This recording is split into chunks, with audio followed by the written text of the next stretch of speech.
আওয়ামী লীগ তো মাঠে নেই, মাঠে না থাকার পরেও তাদের ভেতরে এক ধরনের আওয়ামী লীগ নিয়ে অজানা ভয় কাজ করছে। এই অজানা ভয় দূর করার জন্য তারা একদম পুলিশ থেকে শুরু করে বিভিন্ন বাহিনী এবং সেনাবাহিনী পর্যন্ত তারা কল করে বসে আছে। এইটা আমি মনে করি যে একটা দুর্বলতার বহিঃপ্রকাশ সরকারের এবং সরকার বিরোধী রাজনৈতিক দল বা এই স্রোতের আওয়ামী বিরোধী রাজনীতির স্রোতের মধ্যে মনে হচ্ছে যেন তাদের ভিতরে একটা শঙ্কা কাজ করছে। সেই শঙ্কাটা তাড়ানোর জন্য তারা এই প্রশাসন, পুলিশ, সেনাবাহিনীর উপর ভর করছে। এটা রাজনৈতিক কর্মসূচি, রাজনৈতিক ভাবেই মোকাবেলা করা উচিত। বরং আওয়ামী লীগের এখন তারা কি করবে? নিশ্চিত ঘোষিত আওয়ামী লীগ তারা তো মিছিল করবে, মিটিং করবে। তো এখন একটা স্পেস তো লাগবেই। এখন বাংলাদেশের বাস্তবতা হলো আওয়ামী লীগকে মুছা যাবে না। আওয়ামী লীগ একটা প্রতিষ্ঠান, দীর্ঘদিনের প্রতিষ্ঠান, যার একটা দার্শনিক আদর্শিক একটা ভিত্তি আছে। এই আওয়ামী লীগ শেখ হাসিনার উপর নির্ভরশীল কোন আওয়ামী লীগ না। এই হাসিনা বঙ্গবন্ধু শেখ মুজিবুর রহমানের উপরও নির্ভরশীল না। এই আওয়ামী লীগ জনগণের এক দল, জনগণের ভেতরে ঢুকে গেছে। বাংলাদেশের যদি গত নির্বাচনটাও যদি আওয়ামী লীগের একটা অংশগ্রহণ থাকতো, তাহলে আমরা 15 ভাগ, 20 ভাগ, 25 ভাগ বা 30 ভাগ একটা সংখ্যা দেখতাম যে ভোটারদের মধ্যে এই সংখ্যায় মানুষ আছে যারা আওয়ামী লীগকে সাপোর্ট করে। আওয়ামী লীগ যদি এতই অপ্রাসঙ্গিক হয়, তাহলে নির্বাচনের সময় গ্রামে গ্রামে, তারপরে থানায় থানায়, জেলায় জেলায় আওয়ামী লীগের নেতা কর্মীদেরকে খুঁজে খুঁজে তাদের কাছে ভোট চাওয়া হয়েছিল কেন? জামাত যেমন গেছে, এনসিপি গেছে, বিএনপিও গেছে। এবং সবাই জানে যে এইবার বিএনপির ক্ষমতায় থাকার পেছনে বিএনপি ভোটে বিএনপি নির্বাচিত হয়নি। বিএনপির ভোটের সাথে আওয়ামী লীগের ভোট, প্রগতিশীল রাজনৈতিক দল মত পথের ভোটগুলো যুক্ত হবার কারণেই এবং সংখ্যালঘু, এই সব মিলায় কিন্তু বিএনপি জয়যুক্ত হয়েছে। তার মধ্যে এই যতগুলো বললাম মানে এ বি সি ডি যেগুলো যুক্ত হয়েছে, তার মধ্যে এক নম্বরই কিন্তু আওয়ামী লীগের নেতা কর্মীরা। কারণ তারা জানে যে আওয়ামী লীগ বিএনপি একটা গণতান্ত্রিক দল, সুতরাং তুলনামূলক ভাবে একটু এইখানে একটুখানি জিজ্ঞাসা করে নেই, তাদের জন্য ভালো হবে। এই যে এই জায়গাটাতে চাঁদের জন্য ভালো হবে, এইটা একটু জিজ্ঞাসা করে নেই। আমার প্রসঙ্গ আসলে কথার মধ্যে আরো অনেকগুলোই রয়ে গেছে, সেটাতে আমি আসি। কিন্তু একটু ছোট্ট করে একটু জিজ্ঞাসা করে নেই যে এই যে আপনি বলছেন তুলনামূলক বিচারে তাদের জন্য ভালো হবে বিএনপিকে সমর্থন করা, আপনার মতো করে মানে অনেকটা এরকম করে আমরা শুনেছি শেখ হাসিনা বলছেন যে আওয়ামী লীগ এর নেতাকর্মীদের কাছে বিএনপি ধর্ণা দিয়েছিল, নির্বাচনের আগে হাতে পায়ে ধরেছিল, তিনি হাতে পায়ে ধরা শব্দটা ব্যবহার করছেন, এবং তারা আসলে তাদেরকে সমর্থনও করেছে জামাতকে ঠেকাতে। মানে জামাত কি এত অপ্রতিরোধ্য হয়ে উঠেছিল নির্বাচনে যে তাদেরকে ঠেকাতে আওয়ামী লীগ বিএনপির একাট্টা হয়ে উঠতে হয়েছিল? জামাত তো অপ্রতিরোধ্য শক্তি হিসেবেই তো আসলে আবির্ভূত হয়েছে। যখন দেশে গণতন্ত্র থাকে না, ফ্যাসিজম থাকে না, তখন সাম্প্রদায়িক উগ্র শক্তি, ধর্মীয় শক্তি মাথা চাড়া দেয় বাংলাদেশে। এটা আমরা থিওরিটিক্যালি আগে বলতাম যে, কিন্তু এটার বাস্তবতা তাই দেখা গেল। কারণ 18 মাসে দেশটা শাসন করেছে মূলত ধর্মীয় রাজনৈতিক গোষ্ঠী। তারা নিয়ন্ত্রণ করেছে, তারা মব কালচার করেছে। বরং সেখানে বিএনপি কোণঠাসা ছিল। বিএনপি নির্বাচনের সময়সূচি ঘোষণা করার পর তখন আওয়ামী লীগ সহ, নিষিদ্ধ ঘোষিত আওয়ামী লীগের নেতা কর্মী সহ অন্যান্য বাম সকল গণতান্ত্রিক শক্তি বিএনপির পেছনে আসছে। এটা বিএনপিকে ডাকতে হয়নি। তারা হিসাব নিকাশ করে দেখেছে যে যদি বিএনপির জায়গায় যদি জামাত আসে, তাহলে তারা যে রাজনীতিটা সামনে নিয়ে আসবে, সেখানে গণতান্ত্রিক রাজনৈতিক দলের আর কোনো ঠাঁই হবে না এবং তারা প্রতিহিংসা চরিতার্থ করবে। এবং তাদের এই উগ্রবাদী কিছু কর্মকাণ্ড গুলো তো বোঝাই যাচ্ছে যে এই যে 32 নম্বরের সামনে আওয়ামী লীগের কোনো মিছিল নাই, মিটিং নাই, কর্মী নাই, তারা সাংবাদিকদের উপর হামলা করবে। এই মানসিকতা এবং আরো অনেকগুলো ঘটনা ঘটলো বাংলাদেশে। মাজারের উপর হামলা করা, এই নুরাল পাগলা কে কবর থেকে তুলে আনা, এই সমস্ত ঘটনায় প্রথম আলোর উপরে হামলা করা, বিভিন্ন সাংস্কৃতিক সংগঠনের উপর হামলা করা, এইগুলি ওই যে তৌহিদি জনতার ব্যানারে যারা আছে তারা কি কেউ কি মানে জামাতের সমর্থক বা কর্মীরা নেই? আছে, তারা লিড করেছে। এমনকি বিএনপি ক্ষমতা আসার পরেও আহ, কুষ্টিয়া চুয়াডাঙ্গায় সম্ভবত ওই একজন মানে পীরকে তারা পিটিয়ে মেরেছে, তাই না? কুষ্টিয়া ঘটনা দৌলতপুরের ঘটনা বলছে। তো তার মানে ক্ষমতায় না থেকেও তাদের যে উগ্রতা, আর যদি ক্ষমতায় চলে আসতো তাহলে সেই উগ্রতাটা আরো বাড়তো এবং গণতান্ত্রিক রাজনীতি চর্চাটা একেবারে সংকুচিত হয়ে যেত এবং গণতন্ত্রটাই বিপদে পড়তো। সুতরাং সেই বিবেচনায় আওয়ামী লীগের লোকাল পর্যায়ের নেতা কর্মীরা তারা বিএনপিকে তুলনামূলকভাবে বিচার করেছে যে অন্তত গণতান্ত্রিক ধারায় তারা যেহেতু রাজনীতিটা করে, সুতরাং জামাত এবং বিএনপির তুলনায় বিএনপি আসলে তাদের জন্য ভালো হবে তাদের এবং জন্য ভালো নিরাপদ। হচ্ছে, মানে যা মনে করে তারা করেছিল তাদের তাদের সেই আমি ফলটা আমি পাচ্ছে। মনে করি যে পুরোপুরি না হলেও অনেকটা, যেমন দেখেন ফরিদপুরে আওয়ামী লীগের ছাত্রলীগের একজন কর্মী যে নিহত হলো মানে পুলিশের অত্যাচারে নিহত হয়েছে বলে পরিবারের দাবি, আর পুলিশ বলছে অসুস্থ হয়ে মারা গেছে। কিন্তু এই ঘটনার পর ওই ডিবি পুলিশের যে ওসি তাকে কিন্তু প্রত্যাহার করা হয়েছে, অন্যান্য পুলিশ সদস্যদেরকে ক্লোজ করা হয়েছে। তো ফলে একেবারে যে মানে বিএনপি ক্ষমতা আসার সাথে সাথে আওয়ামী লীগ ধরে ধরে যারা যারা আছে এখনো তাদেরকে গুম করতেছে, খুন করতেছে তা না, তাদেরকে হ্যাঁ গ্রেপ্তার করছে, আবার তো ছাড়াও পাচ্ছে। যেমন সেলিনা আইবির ক্ষেত্রে আমি যদি বলি, সবই তো আইনি প্রক্রিয়ার মধ্যে, কেউ ছাড়া পাচ্ছে, কেউ কারাগারে আছে, এখনো জানাজা করতে পারছে। সেখানে সাবের চৌধুরী, লতিফ সিদ্দিকী, কাদের সিদ্দিকী, তারা আওয়ামী মোনা যারা তারা পার্টিসিপেট করতে পারছে। অন্তত একটা ন্যূনতম পর্যায়ে হলেও আছে। কিন্তু আপনি শুধু জামাতের কথা চিন্তা করেন, যদি জামাত ক্ষমতায় আসতো তাহলে আপনি এইটুকুর অবস্থানটাও তো তারা মানত না এবং একটা ভয়ঙ্কর একটা পরিস্থিতি তৈরি করতো। জি, তো আপনার তাই তার মনে তো হচ্ছে। আমি একটু এটাও জিজ্ঞাসা করি, ওই যে আপনি বলছিলেন যে জামায়াতের ৩২ নম্বরে জামাতের যে কর্মসূচি এবং সেখানে আওয়ামী লীগ না পেয়ে সাংবাদিককে আসলে মারপিট, স্বৈরাচারের দোষর আখ্যা দিয়ে মানে সরকারের ভূমিকা যদি বলি বা পুলিশের ভূমিকা যদি বলি, এই ঘটনার পরে কি কোনো ব্যবস্থা হয়েছে, কোনো মামলা হয়েছে? আমি দেখি নাই, আমি খুঁজছিলাম যে কোনো মামলা হয়েছে কিনা, আমি আসলে খুঁজে পেলাম না। জানেন কিনা মানে কোনো ব্যবস্থা নিল এরকম চোখের সামনে একজন সাংবাদিককে, দায়িত্বরত সাংবাদিককে পেটানো হলো, একজন না কয়েকজনই সাংবাদিককে, ১০ জন অন্তত আহত হয়েছে বলে খবর পাওয়া যাচ্ছে। কোনো ব্যবস্থা হয়েছে? সেই এটা সরকার জন্য বিচারের ভারটা জামাতের উপর ছেড়ে দিল। আজকে দেখলাম যে জামাতের ৩ জন নেতাকে দল থেকে বহিষ্কার করা হয়েছে, তারা দুঃখ প্রকাশ করছে। মানে যা ব্যবস্থা নিচ্ছে সাংগঠনিক ভাবে জামাত নিচ্ছে, হুম, কিন্তু এটা তো ফৌজদারি অপরাধ। মানে সরকারের উচিত ছিল অ্যাকশন নেওয়া। এবং সত্যি কথা বলতে কি আইন শৃঙ্খলা পরিস্থিতি আহ মানে নিয়ন্ত্রণে আছে বলে আমার মনে হয় না। আহ বিভিন্ন জায়গায় ঘটনাগুলো ঘটছে, বিভিন্ন জায়গায় মব হচ্ছে, কিন্তু সরকার যথেষ্ট নির্বিকার। এই যে একটা সাংবাদিকদের উপর হামলা করলো, হুম, সাংবাদিকরা প্রতিবাদ করলো এবং তারা বললো একটা বিচার না হলে তারা আর তাদের খবর কাভার করবে না। তো চোখের সামনে পুলিশের সামনে এরকম এক ঘটনা ঘটলো, আহ সরকার কেন অ্যাকশন নিল না? এটা তো বোঝা গেল না। এবং এই নির্লিপ্ততা কিন্তু আস্তে আস্তে আহ সরকারের আইন শৃঙ্খলা প্রতিষ্ঠার ক্ষেত্রে তার যে কমিটমেন্ট, সেই কমিটমেন্টটাকে কিন্তু দুর্বল করে দিচ্ছে। এবং মাঠটা আস্তে আস্তে কিন্তু বিএনপির হাত থেকে বরং আমি বলবো যে জামাতের হাতে চলে যাচ্ছে এবং সেই লক্ষণগুলো দেখা যাচ্ছে। জি। এই জামাতের হাতে চলে যাওয়ার একটা মানে আরেকটা লক্ষণ কিনা, মানে সংসদে দেখেছিলাম ইসলামী ব্যাংকের নিয়োগ নিয়ে খুব আপত্তি জামাত তুলেছিল এবং সেই পর্ষদ ভেঙে দেয়া হলো শেষ পর্যন্ত। মানে এটাও একটা সাইন কিনা, নাকি এটা হওয়াটাই যৌক্তিক বলে মনে হয়? না, এটা তো মানে খুবই সরকার এই অবস্থান থেকে পিছিয়ে আসা। একটা ব্যাংকের যখন চেয়ারম্যান নিয়োগ দিল তখন বললো যে এটা অর্থমন্ত্রী বললেন যে যারা আমানতকারী তারা কোন ব্যাংকের চেয়ারম্যান কে এমডি কে এই খোঁজ রাখে না। তো তারপরও এবং বললো যে এই চেয়ারম্যান সরকার নিয়োগ করার ক্ষমতা আছে এবং হুম, তারা থাকবে। এবং গ্রাহকদের নামে যারা আন্দোলন করলো এটা বলা হলো যে এটা জামাতের নেতা কর্মীরা এই কাজটা করছে।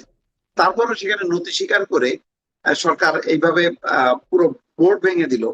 এখন তাহলে এই ইসলামী ব্যাংকের নিয়ন্ত্রণটা কে করবে, কিভাবে চলবে?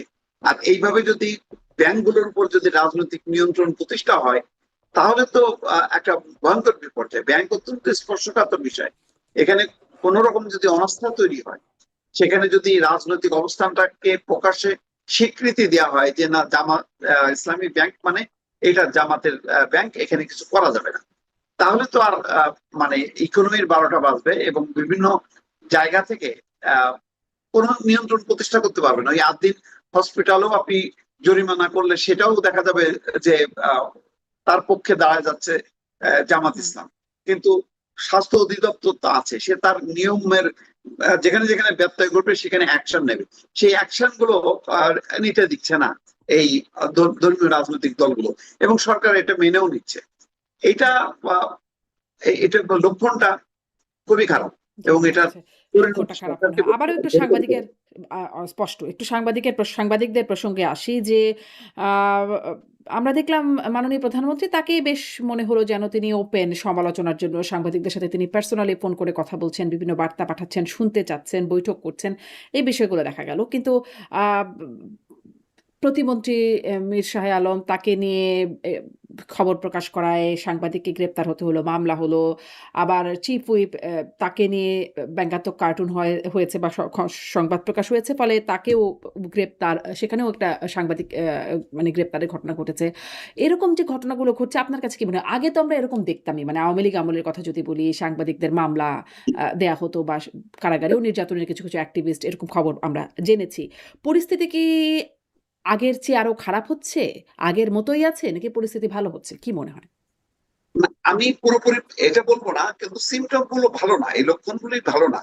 এইভাবে যত্রতত্র সাংবাদিকদেরকে আসামি করা, তাদেরকে গ্রেপ্তার করা, আবার জামিন দেওয়া, জামিনের ঘটনাগুলো ঘটছে, হুম, কিন্তু এই ট্রেন্ডটা যেভাবে ওপেন সামনে চলে আসছে, এটা যদি চলতে থাকে তাহলে কিন্তু গণমাধ্যমের সাথে সরকারের একটা বিরোধপূর্ণ অবস্থান থাকবে। এবং যেখানে বলা হচ্ছিল যে গণমাধ্যম স্বাধীন থাকবে, গণমাধ্যমে কোনো বিধিনিষেধ থাকবে না, কিন্তু কার্যত কিন্তু বিধিনিষেধ আছে এখনো। দেখেন টকশো গুলোতে সেই ইউনূস সরকার আমলে যেভাবে নিয়ন্ত্রিত ভাবে টকশো গুলো পরিচালিত হতো, বা রিপোর্ট গুলো যেভাবে করা হতো, এখনো কিন্তু সেই ধারাটাই আছে। এখনো পর্যন্ত বলতে পারবেন না একেবারে ভিন্ন মতের আহ কোনো মানুষজন সেখানে আসতে পারছে। অর্থাৎ আওয়ামী মোনা হিসেবে যাদেরকে চিহ্নিত করা হয়েছিল, যাদেরকে ইউনূস সরকারের সময় নিষিদ্ধ করা হয়েছে, এখনো কিন্তু তারা নিষিদ্ধই আছে। এখনো পর্যন্ত টকশো গুলো কিন্তু ওই আমিডামি অবস্থানে আছে, একদম ভিন্ন মতের নেই। এই আমরা মাঝে মধ্যে একটু আহ মানে গণতন্ত্রের কথা বলি, আওয়ামী লীগের অবস্থানের কথা বলি, যে না আওয়ামী লীগ নিঃশেষ হবে না, যেমন নিঃশেষ হয়নি জামাত ইসলাম, যেমন নিঃশেষ হয়নি বিএনপি, তেমনি আওয়ামী লীগও হবে না। এই কথাগুলো যে আহ, মানে বলা যাচ্ছে, সেটা তো ধরেন এমন না যে আমি একেবারে আওয়ামী সাংবাদিক হিসেবে চিহ্নিত, তা তো না। হুম, কিন্তু আওয়ামী মতের লোক হিসেবে চিহ্নিত যে ব্যক্তিরা, তারা তো আছে এখনো। তারা আসছে না কেন? তারা আসছে না কেন? তাদের উপরে মামলা আছে। হুম।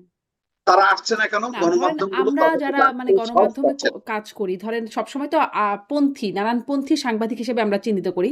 ইনফরমালি চিহ্নিত করা হয়। সেটা খুব ফরমাল ব্যাপার না। অনেকের হয়তো কথায় বার্তায় কারো একটা ছোটখাটো বায়াসনেস থাকে, আ বা আদর্শিক একটা বহিঃপ্রকাশ দেখা যায়। আপনাকে সবসময় বিএনপি পন্থী সাংবাদিক বলেই তখন আগে মানে জানা যেত বা চিহ্নিত করা হতো। এখন এসে কি না আপনাকে এখন ভিন্ন কোনো ট্যাগ পেতে হচ্ছে? না, এখন পর্যন্ত আমাকে বিএনপি সাংবাদিক হিসেবেই বলা হয়, কিন্তু আমি অবাক হই বিএনপি নেতাদেরকে যখন বলি যে তারা বলে হুম, যে উনি বিএনপি মতের পথের বা করে, এটা তো আমরা নিজেরাই জানি না। হুম, হুম, এখন হয় কি, ধরেন একটা আলোচনার প্রেক্ষিতে 15 বছরের মধ্যে একটা 5-7 বছর আমি কথা বলেছি, আওয়ামী লীগের বিরোধিতা করেছি, তো একটা স্বাভাবিক ভাবে ধরে নেয় আমি বোধহয় হুম, বিএনপির। আগে তো বলা হতো বিএনপি জামাত, এখন আর জামাত বলা হয় না, কারণ নির্বাচনের আগে আমি জামাতের প্রচুর হুম, পলিসি বক্তব্যের সমালোচনা করেছি। ফলে জামাত জামাত এখন বলে আমাকে বিএনপি, আওয়ামী লীগ সমর্থক যারা তারাও বলে আমি বিএনপি।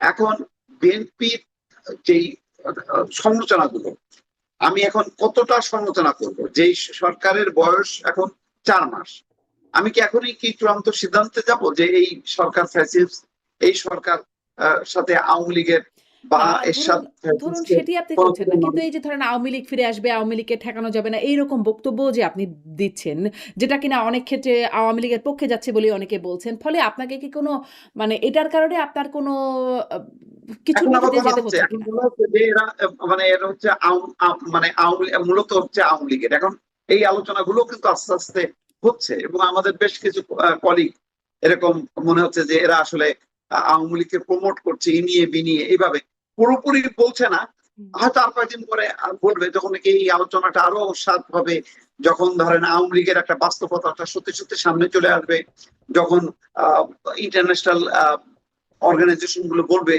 যে আওয়ামী লীগকে সহ নির্বাচন করতে হবে, এরকম যখন আসবে তখন যখন বলবো যে গণতন্ত্র প্রতিষ্ঠা করতে গেলে সবাইকে নির্বাচনের অধিকার দিতে হবে, সবার সমাবেশের অধিকার দিতে হবে, এই প্রসঙ্গটাই যখন কি আসবো তখন তো ডেফিনেটলি আপনি একদম নিশ্চিন্ত থাকেন যে আমাকে বলবে যে এ তো আসলে এই গুপ্ত ছিল, এই আসল চেহারাটা হলো হচ্ছে আওয়ামী লীগ সমর্থক, হুম, হুম, হচ্ছে সাংবাদিক, হুম। এই মানে কথা বলবে। এই যে মানে যেই আমাদের সাংবাদিককে এখানে নিরপেক্ষ হিসেবে সাংবাদিক এই স্বীকৃতি মানে পাওয়া এখন সম্ভব আমি না। জানি না কেউ পাইছে কিনা, হুম, হুম। কেউ পাইনি, আমিও পাবো না এবং আমার জীবদ্দশায় হয়তো এটা পাবো না, জি, এটা মেনেই নিচ্ছি। জি। মানে যেই সাংবাদিককে পেটানো হলো ধানমন্ডি ৩২ নম্বরে তাকেও স্বৈরাচারের দোসর আখ্যা দিয়ে পেটানো হয়েছে। কালচারাল ফ্যাসিস্ট আখ্যা দিয়ে জুতা মারা হয়েছে। তার মধ্যে সাংবাদিকরাও ছিলেন।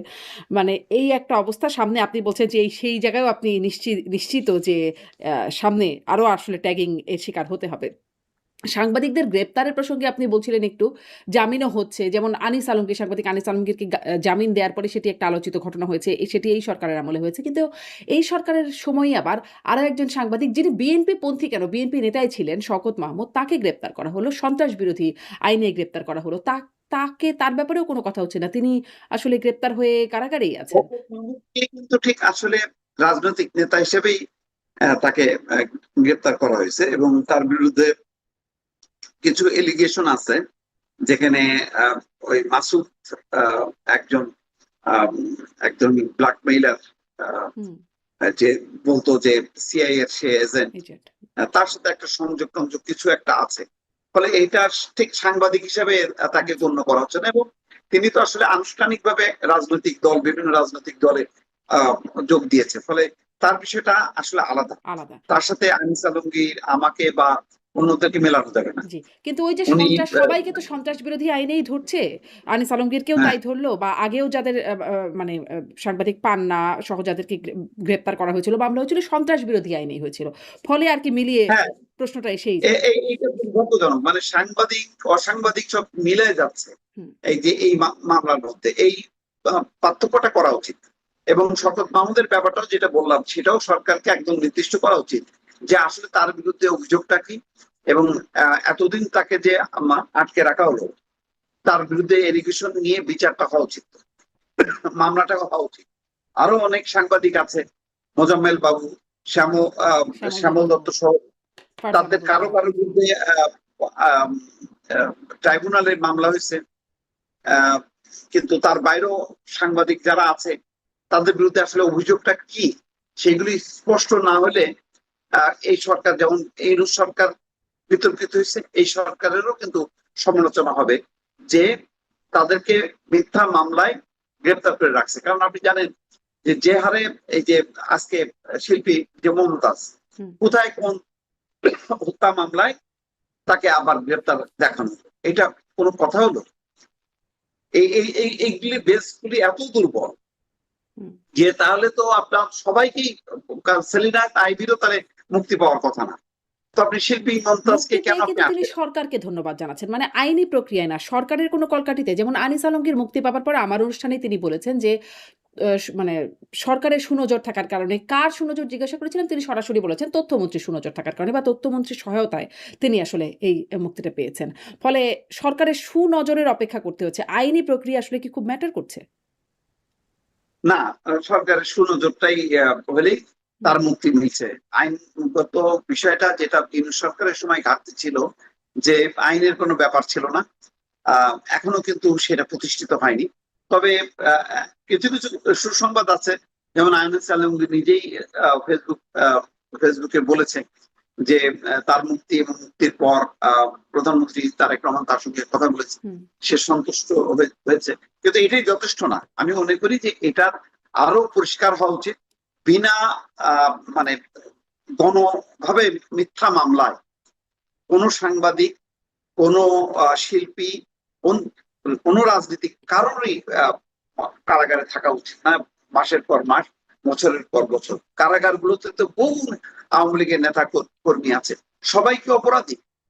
সবাই অপরাধী না। এখন কে অপরাধী কে নিরপরাধী এই পার্থক্যটা করা যাচ্ছে না, এই কারণে যে সুনির্দিষ্ট মামলাটা কিন্তু হচ্ছে না, অভিযোগগুলো সামনে আসছে না, অভিযোগ করার মতন হয়তো পয়েন্টসও নাই, কিন্তু আটকে রাখছে। আজকেও দেখেন এই যে 40-50 জন গ্রেপ্তার করা হলো বিভিন্ন জায়গা থেকে, হুম। কি কারণে? মানে তারা মিছিল করছিল, কেউ মিছিল করছে কেউ মিছিল করছে না। এত মানে ন্যূনতম যদি গণতান্ত্রিক অধিকার দেখছিলাম প্রতিষ্ঠা বার্ষিকীর যদি আয়োজনকে না ঘিরে দেওয়া হয়। 285 জনকে গ্রেপ্তার করা হয়েছে। পুলিশের তথ্য জি, বলছে। মানে আওয়ামী লীগের প্রতিষ্ঠা বার্ষিকীর আয়োজনকে ঘিরে 285 জনকে গ্রেপ্তার করা হয়েছে। রাজশাহীতে দেখছিলাম মজার ব্যাপার 250, 85 একটা সংখ্যা দেখছিলাম 85 285 জনকে। রাজশাহীতে দেখলাম যে একটা মানে ছবি দেখলাম যে মিছিল হচ্ছে আওয়ামী লীগের 10 থেকে মানে 12-13 জন মেক্সিমাম মনে হলো যে মিছিলে আছেন। কিন্তু তার জন্য 74 জনের বিরুদ্ধে মামলা হয়েছে। মানে এই মিছিল না চটিতে মিছিল। এটা সেই আগের ধারায়। আগেও আমরা শেখ হাসিনার আমলে একটা দেখছি যে একটা পটকা ফোটানো, এই সমস্ত বিভিন্ন ঘটনা তৈরি করে মানে গণহারে কমিটিতে যারা আছে সবার নামে নামে মামলা। এখন ওই পুলিশ ওই প্রশাসন তো আছে, তারাও সরকারের কাছে দিচ্ছে যে আওয়ামী লীগকে টাইটে রাখতে গেলে এই কাজগুলো করতে হবে। তাহলে আমার কথা হলো যে এতই মানে আওয়ামী লীগের বিপক্ষে যদি অবস্থানটা থাকে, তাহলে নির্বাচনের সময় তখন তাদের কাছে যে ভোট চাওয়া হলো কেন? এবং তাদের তো একটা ধারণা হলো যে নির্বাচনের পর হয়তো তাদের উপর যে বিধিনিষেধটা আছে, যে নিষেধাজ্ঞা আছে, সেটা শিথিল করা হবে এবং তারাও একটা আহ রাজনীতি করার অধিকার পাবে।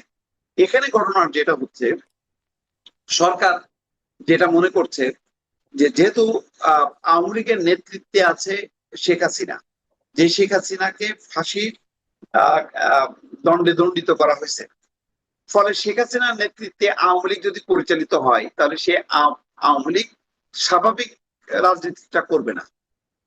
এখানে আওয়ামী লীগ যদি একটা কৌশলগত ভাবে তার নেতৃত্বে একটা পরিবর্তন আনতে পারতো, তাহলে হয়তো আওয়ামী লীগের উপর যেই সরকারের যে চাপটা হুম। বা এখন পর্যন্ত দমন পীড়নটা, সেইটা হয়তো এই মুক্ত থাকতে চেষ্টাটা পারতো। এই এটা যে আমার ধারণা। আমি জানি এই না যে এখন আওয়ামী লীগ হ্যাঁ। পরিবর্তন হবে কি হবে না, এটা তো আওয়ামী লীগের নিজস্ব ব্যাপার। কিন্তু আমার যেটা মনে হয় যে আওয়ামী লীগের নেতৃত্বটা ভুল করছে, যে তারা তাদের পুরনো নেতৃত্ব দিয়ে আওয়ামী লীগকে পরিচালিত করতে চাচ্ছে। দেখেন এক সময় কিন্তু খালেদা জিয়ার হাতেই তো ছিল বিএনপি, কিন্তু যেহেতু খালেদা জিয়া কারাবন্দী ছিল, বাসায় থাকলেও সেই গৃহবন্দী ছিল, তখন তার পুত্র তারেক রহমান কিন্তু লন্ডন থেকে নেতৃত্ব দিয়েছে এবং এটার কিন্তু সুফল বিএনপি পেয়েছে। হুম। ফলে খালেদা জিয়ার প্রতি কিন্তু সরকারের কোনো রসাত্ম ছিল না। তো এখনো আমি মনে করি যে পরিবর্তিত রাজনৈতিক প্রেক্ষাপটে আওয়ামী লীগেরও মানে কৌশলী হওয়া উচিত। সেই পুরনো নীতি আঁকড়ে থেকে, নেতৃত্ব আঁকড়ে রেখে তারা যদি পরিচালিত হতে চায়, তাহলে এটা মানে আওয়ামী লীগের ভবিষ্যৎ রাজনীতির জন্য এটা কোনো ভালো ফল দেবে বলে মনে হয়। কিন্তু মানে আপনার কি মনে হয়? আপনি বলছেন যে একটা কৌশলগত জায়গায় পরিবর্তন আনা দরকার। এই পরিবর্তনটা কেন আওয়ামী লীগ আসলে বুঝতে পারছে না? নাকি আওয়ামী লীগের আসলে সমস্যাটা কি? ধরেন আপনি তারেক রহমানের কথা বললেন যে বেগম জিয়া যখন কারাগারে বা অসুস্থ অবস্থায় রাজনীতি তখন আসলে মূলত হালটা ধরলেন তারেক রহমান। তেমনি সজীব অজের জয়ও কিন্তু আগ্রহ প্রকাশ করছেন। আমরা দেখেছি আগেও দেখেছি ডয়েচে ভেলেকে দেওয়া সাক্ষাৎকারে, তারপর আল জাজিরাকে দেওয়া সাক্ষাৎকারে তো বলেই ফেললেন তার মা বৃদ্ধ। কেউ চিরজীবন মানে রাজনীতি করতে পারে না বা এরকম কি কথাবার্তা তিনি বলেছিলেন আল জাজিরার সাক্ষাৎকারে। কিন্তু তারপরেও আবার দেখা গেল তার সেই বক্তব্যটাকে কেউ আমলেই নিল না এবং শেখ হাসিনাই দলের নেতৃত্বে থাকবেন এরকম একটা বিষয় প্রতিষ্ঠিত হলো। মানে এই অবস্থার কারণ কি? আওয়ামী লীগের নেতাদের সাথে বিভিন্ন অনুষ্ঠানে কথা বলি আমি আমার এই প্ল্যাটফর্ম থেকেই। তারাও আসলে কেউ শেখ হাসিনার বিকল্প ভাবেন বলে আনুষ্ঠানিক অনানুষ্ঠানিক কোনো কথাতেই আমার খুব মনে হয় না। কিন্তু আসলে মানে আপনার কাছে কি মনে হয় এই অবস্থানের কারণ কি আওয়ামী লীগের? আওয়ামী লীগের সভানেত্রীর বয়সও তো ৭৮। অপেক্ষা করবার জন্যও তো খুব যে সময় তার হাতে আছে। ৫ বছর পরে যদি সাধারণভাবে নির্বাচন হয়, অত সময়ও তো আসলে তার হাতে নাই। কিন্তু আওয়ামী লীগ কেন এটা ভাবে না? আপনার কাছে কি কোনো ব্যাখ্যা, যুক্তিযুক্ত ব্যাখ্যা পান আপনি? এটা দুইটা কারণ আছে। একটা হলো আহ, শেখ হাসিনা হয়তো তার সেফটি সিকিউরিটি আন্তর্জাতিক পরিস্থিতির ক্ষেত্রে সে এই পদটা মানে আওয়ামী লীগের তিনি সভা নেত্রী বা প্রধান এটা বলতে চান, এবং এটা বলে বোঝাতে চান যে 5ই আগস্ট যেই ঘটনা বাংলাদেশে ঘটেছে এটা আসলে অভ্যুত্থান না, এটা ছিল জঙ্গিদের একটা ষড়যন্ত্রের বহিঃপ্রকাশ। এটাকে স্টাবলিশ করার জন্য শেখ হাসিনা তার নেতৃত্বটাও ছাড়তে চান না। যখন নাকি শেখ হাসিনা যদি এই মুহূর্তে সভাপতির পদটা ছেড়ে দেন তাহলে শেখ হাসিনা কি? শেখ হাসিনা কিছুই না। তাহলে ভারতের কাছেও তার গুরুত্ব কমে যাবে, আন্তর্জাতিক ভাবেও গুরুত্ব কমে যাবে। এটা হয়তো ইনসিকিউর মনে করছেন শেখ হাসিনা। আবার এটাও সত্য, শেখ হাসিনার উপর আহ, আহ, নির্ভর করতে করতে মানে দলটাও এমন হয়েছে যে দলের অন্য পর্যায়ের নেতা কর্মীরা কেউ কিন্তু শেখ হাসিনা ছাড়া চিন্তা করতে পারে না। মানে শেখ হাসিনা ছাড়া তারা চোখে মুখে অন্ধকার দেখে, এটাও সত্য। তো এটার একটা বিপরীত একটা দৃশ্য বলি, চিত্র দেখি। এই আওয়ামী লীগই কিন্তু এক সময় যখন আরো খারাপ অবস্থার মধ্যে ছিল, 75-এর 15ই আগস্টে শেখ মুজিবুর রহমান হত্যাকাণ্ডের পর আওয়ামী লীগ নিষিদ্ধ ছিল। আওয়ামী লীগ একেবারে ঘোষিত অঘোষিত ভাবে নিষিদ্ধ ছিল। তারপরে জিয়াউর রহমান যখন নাকি রাজনীতি করার, ঘরোয়া রাজনীতির সুযোগ দেন, তখন কিন্তু জোহরা তাজউদ্দিন, যিনি শেখ মুজিব পরিবারের কেউ না হুম, নন, হুম, এবং এমনকি তাজউদ্দিন আহমেদ, মরহুম তাজউদ্দিন আহমেদ যিনি ছিলেন শেখ মুজিবের বিরোধী একজন অবস্থান করা নেতা, তার সহধর্মিণী জোহরা তাজউদ্দিন কিন্তু ওই ঘরোয়া রাজনীতির সময় সারা দেশ ঘুরে ঘুরে কিন্তু আওয়ামী লীগকে সংগঠিত করে আওয়ামী লীগকে একটা বড় শক্তিতে রূপান্তর করে। তারপরে তো শেখ হাসিনা এসে দায়িত্বটা নেয়। ফলে আওয়ামী লীগের কিন্তু ইতিহাস আছে। যেহেতু আমি বলেছি যে আওয়ামী লীগ জনগণের দল, আওয়ামী লীগের দার্শনিক ভিত্তি জনগণের মধ্যে আছে। একটা বড় সংখ্যা জন জনগণ আওয়ামী লীগকে মনে প্রাণে ভালোবাসে, বিশ্বাস করে, আওয়ামী লীগের দর্শনের উপর ভরসা রাখে। সুতরাং যার এই ভিত্তিটা আছে সেখানে কিন্তু এমন না যে শেখ হাসিনা, শেখ রেনা, জয় বা টিউলিপ, পুতুল ছাড়া আওয়ামী লীগ চলবে না, এটা আমার মনে হয় না। এখন হচ্ছে এটা হলো সাহস করে তাদের সেই পলিসিটা মেক করা এবং নতুন নেতৃত্বের হাতে আওয়ামী লীগকে দেয়া, এটাই মানে হবে সবচেয়ে তাদের ধরেন সুচিন্তিত আপনার একটা চোখে পদক্ষেপ। নেতৃত্ব যদি বলেন, আপনি কাউকে দেখেন নেতৃত্ব নেবার মতো? আপনার চোখে কাকে মনে হয়? যেমন ধরেন যখন ইউনূস আমলে তখন নাকি হাসনাত সার্জিসদেরকে ডেকে নিয়ে গিয়ে রিফাইন্ড আওয়ামী লীগের কথা বলা হয়েছে। সেনাপ্রধান নাকি বলেছিলেন, সাবের হোসেন চৌধুরীর নাম, শিরীন শারমিন চৌধুরীর নাম, তাদের নাম নাকি এসেছিল।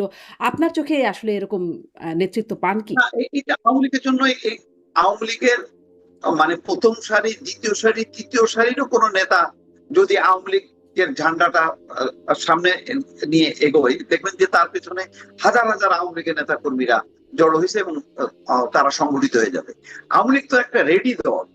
এটাকে শুধু আপনি মানে কি বলে একটা কড়ইটা আপনি দেবেন, দেখবেন যে ফুটতে থাকবে।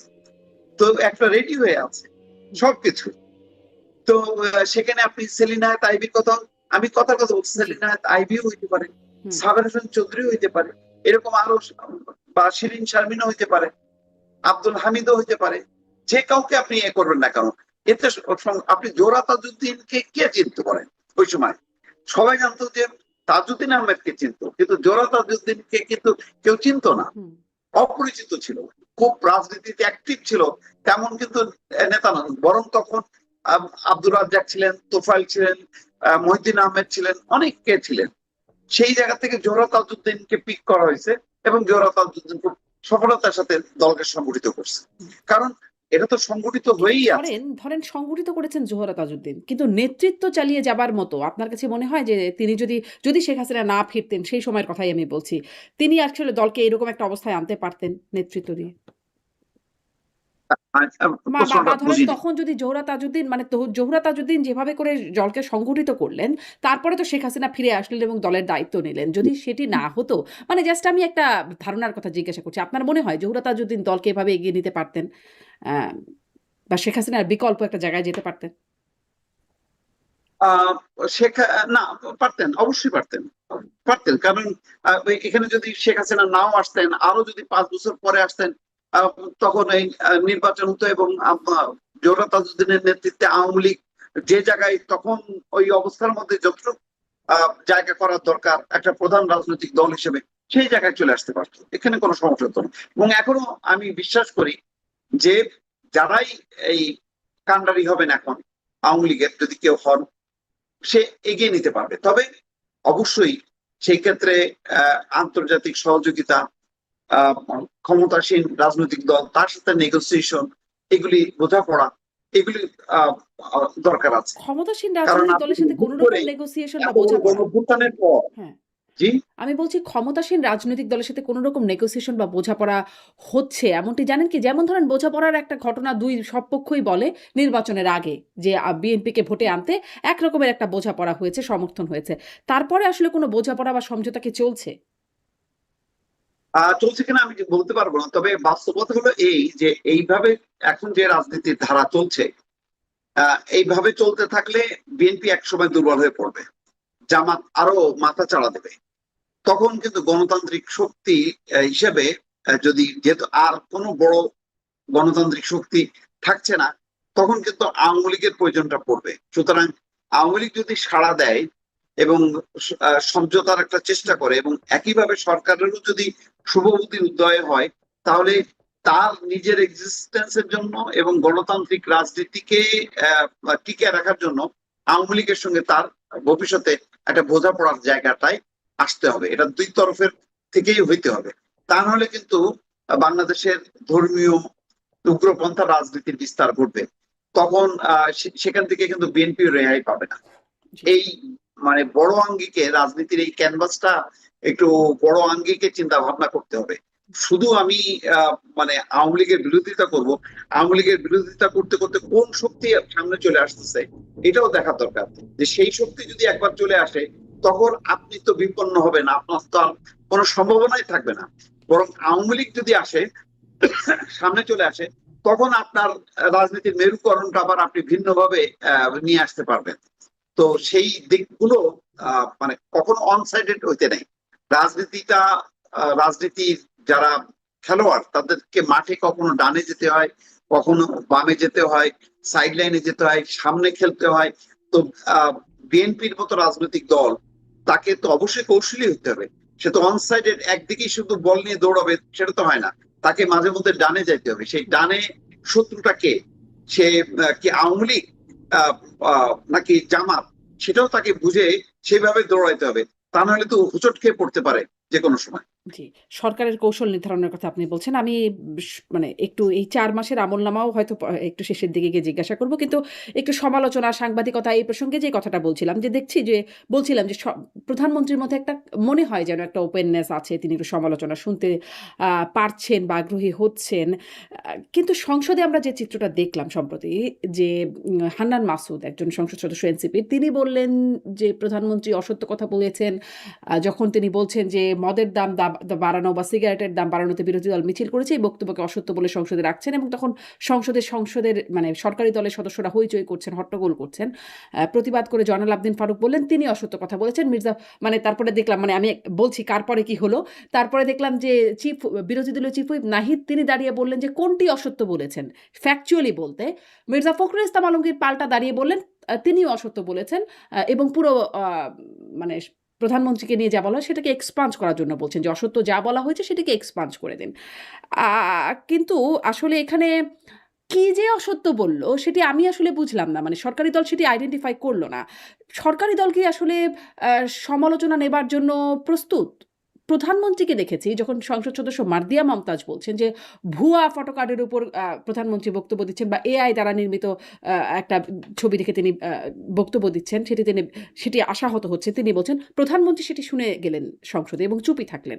কিন্তু তার অনুপস্থিতিতে সংসদ সদস্যরা সবাই হট্টগোল করে উঠল। প্রধানমন্ত্রীর সমালোচনা কি সরকারি দল নিতে পারছে?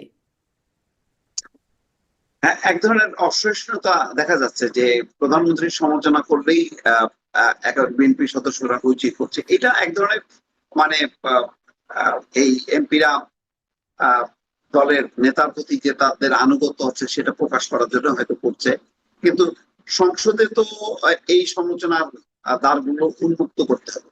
আবার এটাও ঠিক, বিরোধী যে দল জামাত সহ এনসিপি, তারা এমন এমন সব ইস্যু আনছে যেগুলো দিয়ে আসলে তারা সরকারি দলকে মোকাবেলা করতে পারছে না।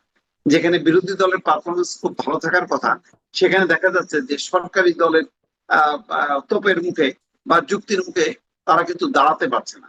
যেমন ধরেন ওই যে পর্দা, ওভেন, মাইক্রোওভেন লাগবে, ফ্রিজ লাগবে, এই কথাগুলি যখন আপনি আনেন তখন তো আপনি একটা মানে একদম নিজের অবস্থানটাকে খাটো করে ফেলেন। আবার সেটাকে এক ধরনের ডিপেন্ড করছে, মানে ফেভার করছে বা সমর্থন করছে ডাক্তার শফিকুর রহমান।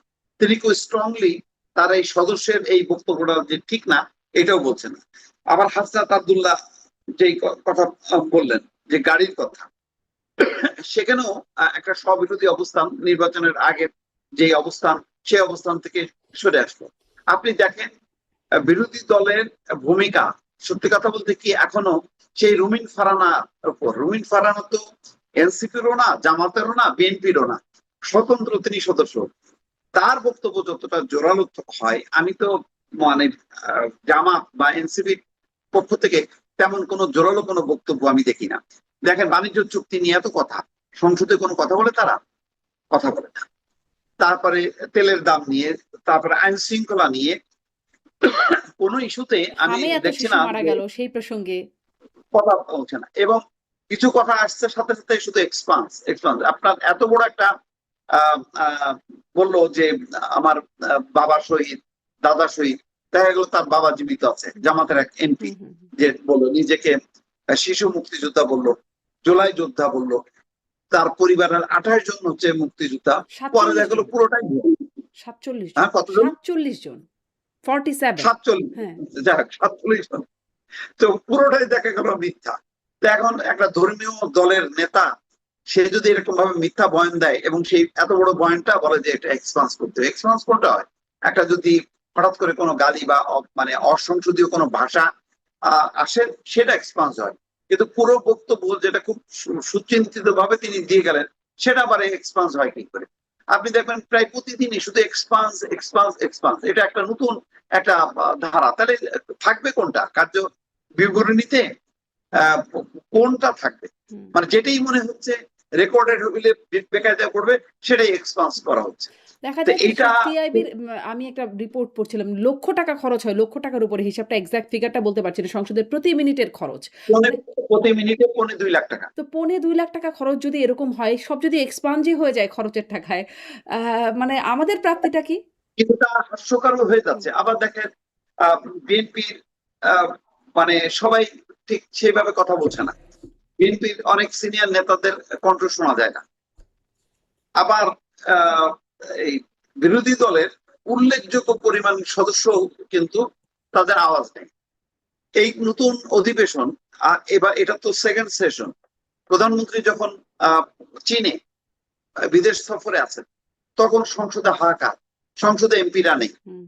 এবং সেখানে শফিকুর রহমান খুব ক্ষোভ প্রকাশ করে বলছেন যে যে সমস্ত বিষয়ে উত্থাপন করা হচ্ছে সেটা জবাব দেওয়ার জন্য কোনো মন্ত্রী নেই, সংশ্লিষ্ট মন্ত্রী নেই।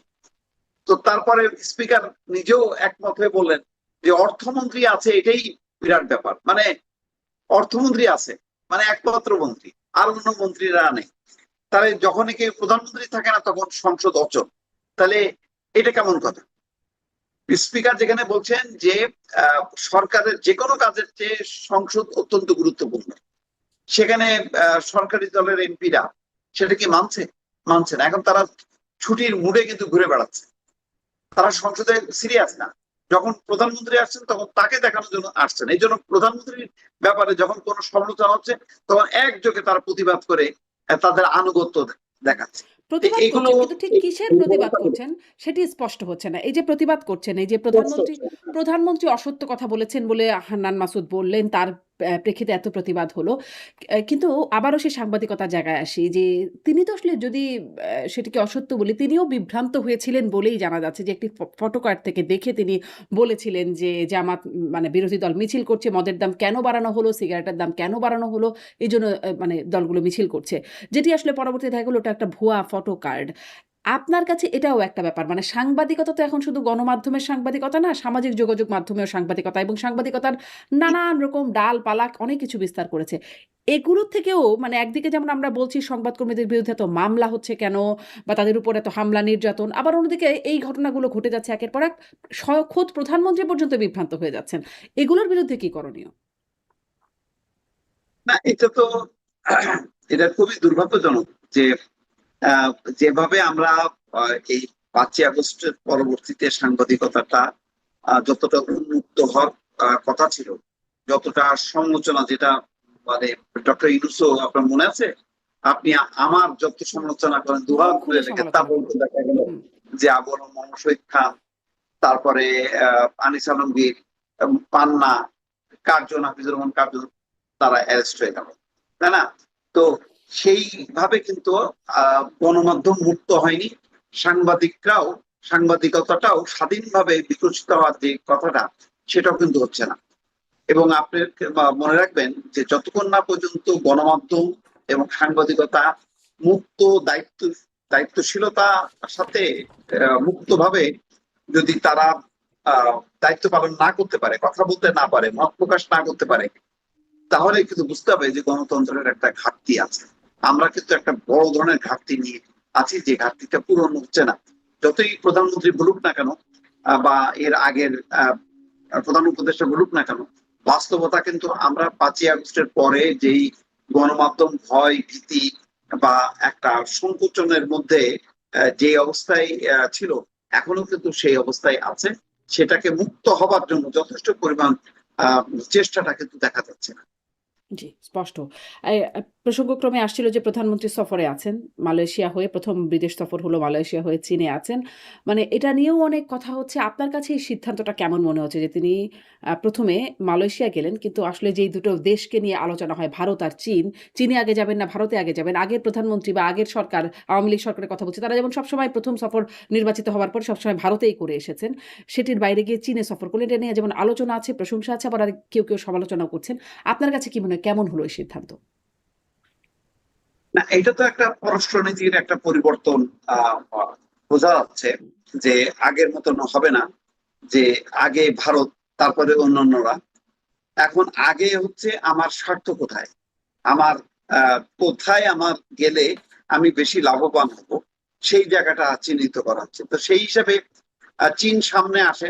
তবে চীন আসার আগে যেহেতু আবার ভারত একটা ফ্যাক্টর, একেবারে হুম, প্রতিবেশী, তার অবস্থানটাকেও অস্বীকার করা যায় না। আর যেহেতু একটা ট্র্যাডিশন গড়ে তুলছেন আমাদের সাবেক প্রধানমন্ত্রী শেখ হাসিনা, যে নির্বাচিত হওয়ার পর প্রথম সফরে যাইতে হবে ভারত, সুতরাং এই দোটানার মধ্যে তিনি এর মাঝখানে শুরু করলেন 18 ঘন্টা মালয়েশিয়া সফর দিয়ে, তারপর তিনি চীনে গেলেন, যাতে কেউ বলতে না পারে প্রথম সফর ছিল হুম, হুম। চীন, প্রথম সফর মালয়েশিয়া। মালয়েশিয়া। এটাই মানে বলার জন্য, এস্টাবলিশ করার জন্য হয়তো তিনি মালয়েশিয়াকে যুক্ত করে চীনে গেলেন। এরপর হয়তো ভারতের কথা চিন্তা করবেন। এখন দেখেন, ভারতের সাথে যেই রকম সম্পর্কটা সামনে আসার কথা ছিল, সেরকম কিন্তু আসেনি। বরং ইউনূস সরকারের সময় থেকে এই গত 4 মাসে হুম, চীন কিন্তু দেখবেন যে সরকার বিরোধী রাজনীতি নানান পর্যায়ে তারা দফায় দফায় কিন্তু চীনে সফর করিয়েছে। চীনের সাথে যে বাংলাদেশের একটা বিনিয়োগ, উন্নয়ন, রাজনৈতিক একটা সম্পর্ক থাকা উচিত, সেইটাকে ভালোভাবে সবাইকে যুক্ত করার একটা যে চেষ্টাটা, ভারতের দিক থেকে কিন্তু সেই চেষ্টাটা একেবারেই আহ, মানে খুবই ন্যূনতম। শুধুমাত্র প্রয়াত বেগম খালেদা জিয়ার যেই যেদিন তার কবর দেওয়া হয়, সেদিন জয়শঙ্কর এসেছিলেন, আর শপথ অনুষ্ঠানে পার্লামেন্টের স্পিকার এসেছিলেন, এইটুক পর্যন্ত। হুম। এর বেশি কিন্তু আর হয়নি। ধরুন এবং তাদের পার্লামেন্টে শোক এখনো প্রস্তাব করা হলো, তাদের পার্লামেন্টে ভারতের পার্লামেন্টে খালেদা জিয়ার মৃত্যুতে শোক হ্যাঁ, প্রস্তাব করা হলো, কিছু কিছু বা আছে ধরেন কিন্তু প্রধানমন্ত্রী নির্বাচিত হবার পর প্রথম অভিনন্দন বা প্রথম আমন্ত্রণ জানানো বিদেশ সফরের জন্য এই কাজগুলো করা হলো বলে মানে ভারতীয়রা দাবি করছে। আমার অনুষ্ঠানে ভারতীয় সাংবাদিক গৌতম লাহিড়ী তিনি বলছিলেন যে ভারতের পক্ষ থেকে এরকম জেস্চার আছে যেটাকে তিনি একপাক্ষিক জেস্চার বলছেন। তিনি বলছেন একপাক্ষিক চেষ্টা ভারত করেছে, বাংলাদেশের পক্ষ থেকে নাকি কোনো চেষ্টা হয় নাই। না, বাংলাদেশেরও তো পররাষ্ট্রমন্ত্রী গেছেন, আর এটা তো ধরেন একটা নতুন এখানেও আবার তিনি সরকারকে বলছেন, স্বাগত একটু জানানো। একটু যোগ করে দেই মুস্তফা ফিরোজ, বাংলাদেশের পররাষ্ট্রমন্ত্রী যে গেছেন তিনি বলছেন যে এটাকে তিনি সফর হিসেবে না দেখিয়ে ট্রানজিট হিসেবে দেখিয়েছেন, যে ভারতকে ট্রানজিট করে তারপরে তিনি অন্য কোথাও বলে এটা দেখানো না হয়েছে। না না, সেটা হ্যাঁ। এটা ঠিক হবে না, কারণ ভারতের পররাষ্ট্রমন্ত্রী এবং নিরাপত্তা উপদেষ্টা অজিত দোভালের সাথে বৈঠক করেছেন সম্ভবত দুই দফায়। হুম। এই চেষ্টাটা ছিল, কিন্তু ওই চেষ্টার থেকেও বড় কথা হচ্ছে দায়িত্বটা, ভারত তো একটা সেট একটা গভর্নমেন্ট, আর বাংলাদেশে একটা পালাবদল হয়েছে।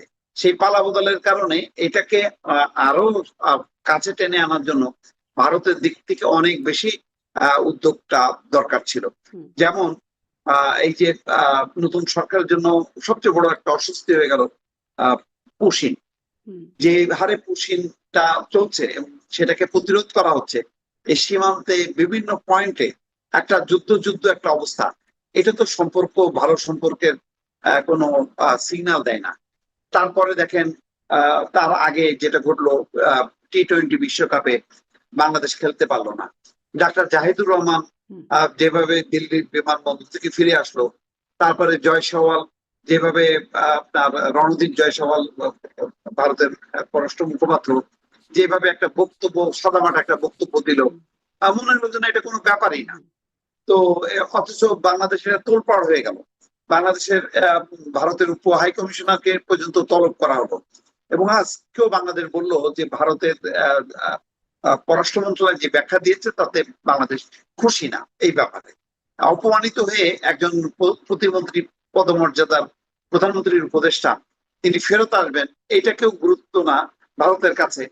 এইগুলো কিন্তু খুব ভালো আহ, মানে কূটনীতিক শিষ্টাচারের পরিচয় না। জি। আপনি এইগুলি করতে কিন্তু থাকলে আপনি এখন মানে সম্পর্ক আমাদের উন্নয়নটা আমাদের কিভাবে করবেন? আমাদের অবস্থাটা কি হতে পারে বা আমাদের উপায়টা কি? ধরেন আমরা আমাদের জন্য যেটা ভালো সেরকম আমরা চিন্তা করছি। মানে যদি বলি সরকারের কথা চিন্তা করি যে সরকার সেটি করছে, চীন সফর করছে তাদের নানান আমাদের দেশের স্বার্থ ইত্যাদি, বাংলাদেশের জন্য কোনটা ভালো হবে সেটা বিবেচনায় নিয়ে করছে। কিন্তু ওই যে আবার ভারতের বাস্তবতা বলছেন যে তারা প্রতিবেশী দেশ, তারা সীমান্তে একটা যুদ্ধ পরিস্থিতি লাগিয়ে রাখতে পারে, তারা পুশিন করতে পারে, তারা এরকম অপমান অপদস্থ করতে পারে। এইরকম যে একটা চাপে রাখার কৌশল হিসেবে নিচ্ছে, প্রতিবেশী দেশ যদি ক্ষুব্ধ হয়ে ওঠে সেখানে আমাদের কৌশলটা কি? না, এটা অবশ্যই এটা কাটাতে হবে, কিন্তু এটা দুই পক্ষ যদি আগায় না আসে, তাহলে তো ইনু সরকারের সময় যে অবস্থাটা ছিল, ভারত তো তখন বারবার বলছে যে রাজনৈতিক সরকার আসলেই এই অবস্থাটা কেটে যাবে। এখন দেখেন ভিসা কিন্তু সহজ হয়নি। এই ভিসা সহজ করার জন্য কিন্তু বাংলাদেশের পররাষ্ট্রমন্ত্রী ভারতে যে আহ্বান হুম। জানাইছে, এবং মনে হলো যে দুই পররাষ্ট্রমন্ত্রী বা নিরাপত্তা উপদেষ্টা অজিত দোভালের সাথে বৈঠকের পর মনে হলো যে বোধহয় অন্তত ভিসাটা সহজ হবে। এখন তো সেই সহজটা হয়নি। বহু মানে যারা চিকিৎসা প্রার্থী তারা কিন্তু যেতে পারছে না, এটা হলো বাস্তবতা। তো আপনি তো ভারতের পক্ষ থেকে তো দৃশ্যমান, শুধু ধরেন আপনি অভিনন্দন জানালেন, শুভেচ্ছা জানালেন, অথবা আনুষ্ঠানিকতা, হ্যাঁ। মানে কি বলে কবর দেওয়ার অনুষ্ঠানে আসলেন, শপথ অনুষ্ঠানে আসলেন, কিন্তু এমন কিছু কার্যক্রম নিতে হবে যার ফলে বাংলাদেশ মনে করে, নতুন সরকার মনে করেন যে না, আহ শেখ হাসিনার সরকারের সময় ভারতের সাথে যেমন সম্পর্ক, আহ তেমন সম্পর্কটা হবে। কোন চুক্তি তো বাতিল করেনি বাংলাদেশ। বাংলাদেশ কোন চুক্তি বাতিল করেনি, সবই আছে। আপনারা দেখেন তিস্তা ব্যারেজটা যে তিস্তা মহাপরিকল্পনা করতে হচ্ছে কেন? তিস্তার পানি বন্টন চুক্তিটা যদি আপনি করে ফেলতেন তাহলে তো আজকে তিস্তা ব্যারেজ নিয়ে চীনে দৌড়াইতে হতো না প্রধানমন্ত্রীকে। হুম। এখন তো সেটা করতে হচ্ছে, তাই না?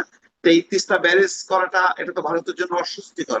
ভারত তো এটা ভালোভাবে নেবে না, এটা বোঝাই যাচ্ছে। হুম। কিন্তু বাংলাদেশকে তো আর এছাড়া আর উপায়ও নাই। হুম। মানে তার যে কৃষি অর্থনীতি নিয়ে এই বাঁচাতে এই গেলে, প্রচেষ্টাটা সাবেক প্রধানমন্ত্রীও নিয়েছিলেন। চীনের সাথে তিস্তা ব্যারেজের একটা আলাপ আলোচনা হচ্ছিল। তখনও সেটাকে ভালোভাবে ভারত নেয় নাই। পরে শেষ পর্যন্ত ভারতের কাছেই দেয়া হবে বলে শেষ তখন তো পর্যন্ত। জি জি। জি তখন তো ভারতকে বললো যে না, ভারতের যেহেতু তিস্তার পানি বন্টন চুক্তি হবে, আহ, আহ, বাঁধের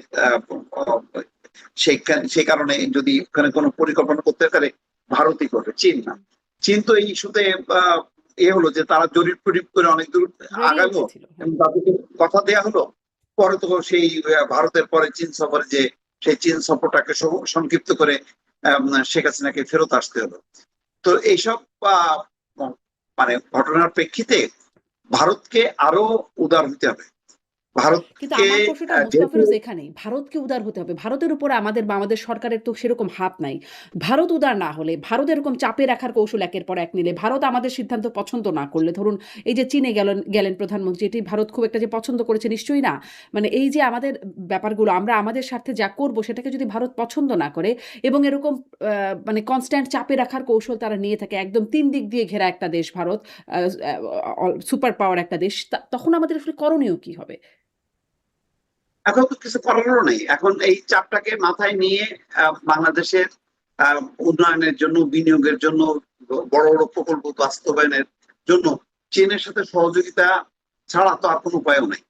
এছাড়া কি উপায় আছে? এমন তো না যে চীন সফর বাদ দিয়ে যদি প্রধানমন্ত্রী তারেক রহমান দিল্লি সফরে যেতেন, তাহলে কি দিল্লি মানে খুলে দিত সবকিছু? তা তো না। এবং শেখ হাসিনাই যেখানে আদায় করতে পারেনি, শেখ হাসিনা বলছে যে বাংলাদেশ যা দিয়েছে ভারত মানে তা কখনো পূরণ করতে পারবে না। সেখানে আহ, তার তুলনামূলক ভাবে কম বন্ধু এই বিএনপি সরকার, তাকে কি দেবে ভারত?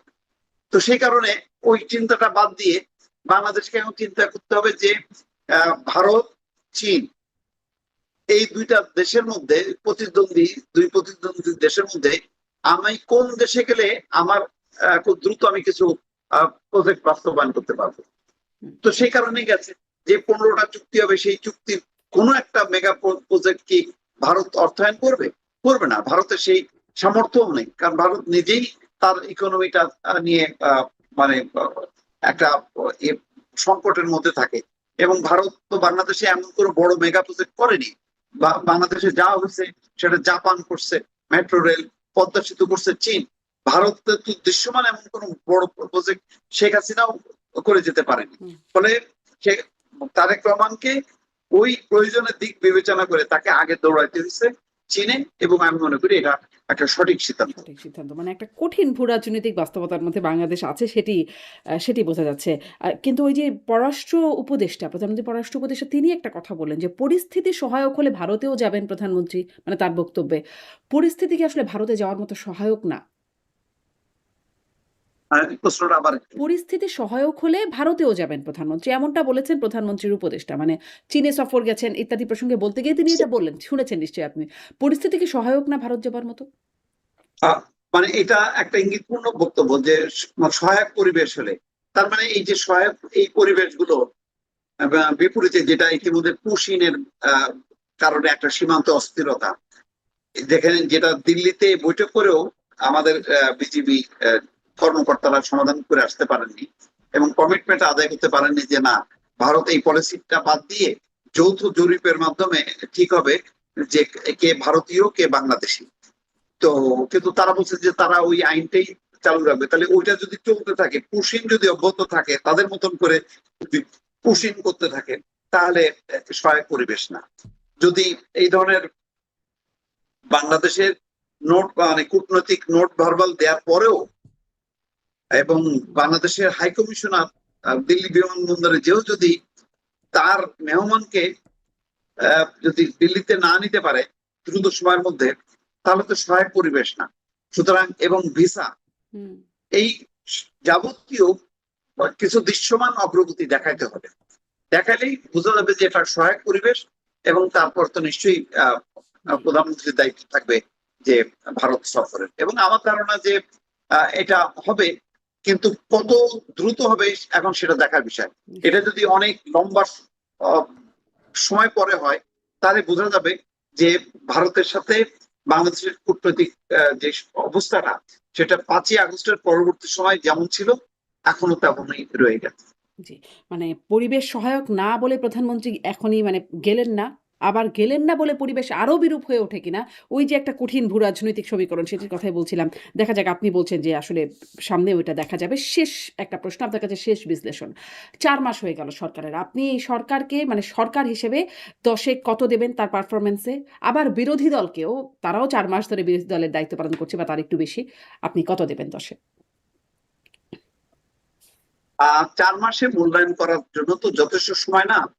অ্যাটলিস্ট 6 মাসের মাথায় আপনি এই প্রশ্নটা করলে ভালো হতো। তারপরে আমি বলবো যে লক্ষণগুলি ভালো, সেই হিসাবে আমি যদি 10-এ, আমি বলবো যে আমি 8 দিতে চাই সরকারকে?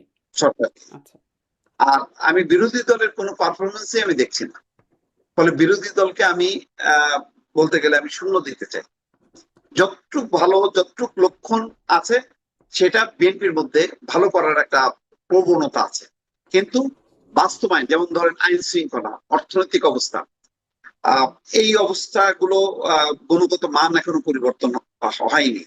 তারপরে আহ, আহ, কি করবে আসলে, এই যে আওয়ামী লীগকে নিয়ে সরকার একটা পলিসি থাকবে, সে কি আহ, কার্যক্রম নিষিদ্ধই রাখবে নাকি দলই নিষিদ্ধ করে দেবে, এই ব্যাপারে একটা রাজনৈতিক মীমাংসা আহ ঝুলে থাকলো।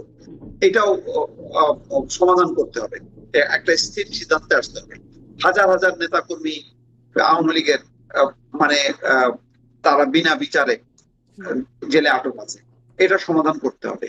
অর্থনৈতিক পরিস্থিতিটা ভালো করতে হবে। আইন শৃঙ্খলা পরিস্থিতি এখন 1 নম্বরে, যেটা ইউনূস সরকার করতে পারেনি, এই সরকারও করতে পারেনি। এই পরিস্থিতিটার উন্নতি ঘটাতে হবে। কিন্তু এমনিতে আপনি যদি বলেন যে একটা গণতান্ত্রিক পরিবেশ আছে, আহ মানে আওয়ামী লীগ তো নিষিদ্ধ, ধরেন অন্য বিরোধিতা করলেও জামাত বা এনসিপির উপর চড়াও হচ্ছে না, গুম খুন হচ্ছে না, এই একটা ভালো দিক। অর্থাৎ রাজনৈতিক প্রতিহিংসা চরিতার্থ হচ্ছে না, এটা আমি বলবো ভালো মানে দিক। আওয়ামী লীগকে বেশ বাদ কিছু রেখে, আওয়ামী লীগকে বাদ রেখে হিসাবটা বলছেন? আওয়ামী লীগ তো বাদই আছে, তাছাড়া বাকিদের মধ্যে আওয়ামী ঠিক আছে। লীগ যেহেতু আইনগত ভাবে নিষিদ্ধ, আমি ওই চ্যাপ্টারটা বাদ দিই। আমি সেটাও বলি যে এটা এইভাবে ঝুলাই না রেখে এটার একটা স্পষ্ট। রাজনৈতিক সমাধানটা করা উচিত। আর অন্য দিক দিয়ে আপনি মনে করেন আমাদের যে আইন শৃঙ্খলা বললাম যে এটাই একমাত্র সরকারের ব্যর্থতার অন্যতম একটা দিক। আর বাকি বিষয়গুলো যদি ধরেন, এক ধরনের মুক্ত পরিবেশ আছে, সহনশীল একটা পরিবেশ আছে, একেবারে মানে এখনকার যে সরকার এবং বিরোধী দল, তার মধ্যে একটা সম্পর্কটা আছে। একটা উগ্রবাদিতা যে ধরনের বিকশিত হচ্ছিল ইউনূস সরকারের সময়, সেই জায়গাটায় একটা মানে একটা ফুটি গাড়া হয়েছে। অর্থাৎ সেইভাবে বিকশিত হচ্ছে না, প্রবণতা আছে কিন্তু সেটাকে প্রশ্রয় পাচ্ছে না। এই দিক মিলে আমি